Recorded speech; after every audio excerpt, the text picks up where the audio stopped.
Navi Mumbai police की crime branch unit 1 ने सड़क पर चलने वाले लोगों को निशाना बनाकर सोने की चैन लूटने वाले गिरोह का पर्दाफाश किया है। सीसीटीवी फुटेज, तकनीकी जांच और गुप्त सूचना के आधार पर पुलिस ने 2 शातिर चैन स्नैचरों को गिरफ्तार किया। आरोपियों के कब्जे से 7,39,000 रुपए से अधिक कीमत की 6 सोने की चैन और वारदात में इस्तेमाल की गई होंडा शाइन मोटरसाइकिल बरामद की गई है। पुलिस के अनुसार दोनों आरोपियों ने नवी मुंबई के विभिन्न इलाकों में चैन स्नैचिंग की कई वारदातों को अंजाम दिया था। नवी मुंबई पुलिस की क्राइम ब्रांच यूनिट 1 ने चैन स्नैचिंग की घटनाओं में शामिल 2 शातिर अपराधियों को गिरफ्तार कर बड़ी सफलता हासिल की है। गिरफ्तार आरोपियों की पहचान कामोठे निवासी नौशाद मुश्ताक आलम उर्फ सागर और खेरने MIDC निवासी प्रशांत राजू मगर उर्फ वाघमारे के रूप में हुई है। पुलिस जांच में सामने आया है कि नौशाद के खिलाफ पहले से 41 आपराधिक मामले दर्ज हैं, जबकि प्रशांत पर 6 गंभीर अपराधों के मामले दर्ज हैं। दोनों आरोपी राह चलते लोगों को निशाना बनाकर उनकी सोने की चैन छीनकर फरार हो जाते थे। सीसीटीवी फुटेज, तकनीकी विश्लेषण और गुप्त सूचना के आधार पर पुलिस ने आरोपियों को गिरफ्तार किया। पूछताछ के दौरान दोनों ने कारघर, कोपर, खेरने और रबाले पुलिस थाना क्षेत्र में चैन स्नैचिंग की 6 वारदातों को अंजाम देने की बात कबूल की है।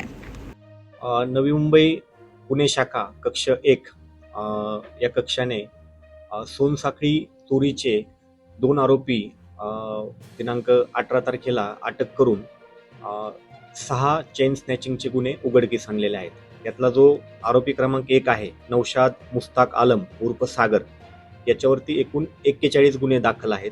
यापूर्वी देखील आपण त्याला 3 ते 4 महिन्यापूर्वी घरफोडीच्या गुन्ह्यामध्ये अटक केली होती। त्याच्यामध्ये त्याने 12 घरफोडीचे गुन्हे आणि 1 चेन स्नॅचिंगचा गुन्हा त्याला अटक करून आपण उघडकीस केला होता। त्यावेळेस त्याने त्याचा साथीदार प्रशांत राजू मगर उर्फ प्रशांत भगवान वाघमारे उर्फ प्रशांत बबन वाघमारे, तर याचं त्याने नाव सांगितलं होतं की तो त्याचा साथीदार आहे। तेव्हापासून आपली टीम या प्रशांत वाघमारेच्या मागावर होती। त्याला अटक करण्यामध्ये 18 तारखेला आपल्याला यश आलेलं आहे। तर प्रशांत वाघमारे याने उर्वरित जे 5 गुन्हे आहेत त्याचा मुद्देमाल आपल्याला दिलेला आहे। ज्याने चेन स्नॅचिंग केलं होतं तो मुद्देमाल आपल्या टीमने रिकव्हर केलेला आहे। या 6 गुन्ह्यामध्ये साधारणतः 10,18,956 रुपये किमतीचा मुद्देमाल गेला होता। त्यामधील 7,04,627 रुपये किमतीचा मुद्देमाल हस्तगत करण्यामध्ये आपल्याला यश मिळालेलं आहे। चेन स्नॅचिंगचे जे गुन्हे होत आहेत त्यामध्ये आरोपी वेगवेगळ्या आयडियाज, युक्त्या वापरत आहेत। जसे की हेल्मेट वापरतात, तोंड झाकलेलं असतं, त्यांना बऱ्याच ठिकाणी सीसीटीव्ही कुठे आहेत याबाबतची त्यांना माहिती असते आणि त्यामुळं ज्या ठिकाणी सीसीटीव्ही नाहीत असे रोड ते सिलेक्ट करतात आणि रोडवरून जाणारे ज्या महिला आहेत किंवा पुरुष आहेत जे एकटे आहेत तर अशा लोकांची चेन स्नॅच करून पटकन गाडीवरती निघून जायचं हे त्यांची मोडच असते। अशा गुन्ह्यांचा तपास करणं हे एक आव्हानात्मक काम असतं, कारण याच्यामध्ये कुठलाही क्ल्यू नसतो।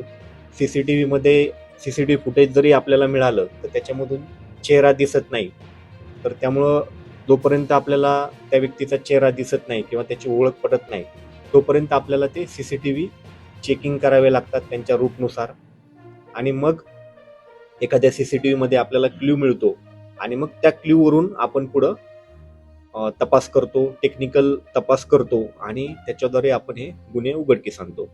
तर ही एक चांगली कामगिरी सिनियर PI विकास घोडके, API निलेश बनकर, PSI अभय काकड आणि यांच्या टीमने भरपूर मेहनत घेऊन हे गुन्हे उघडकीस आणलेले आहेत। यापूर्वी देखील युनिट 1 ने मोठ्या प्रमाणात गुन्हे उघडकीस आणलेला आहे। फक्त गुन्हे उघडकीस आणणंच नाही तर मुद्देमाल हस्तगत करणं हे सुद्धा तेवढंच महत्त्वाचं असतं।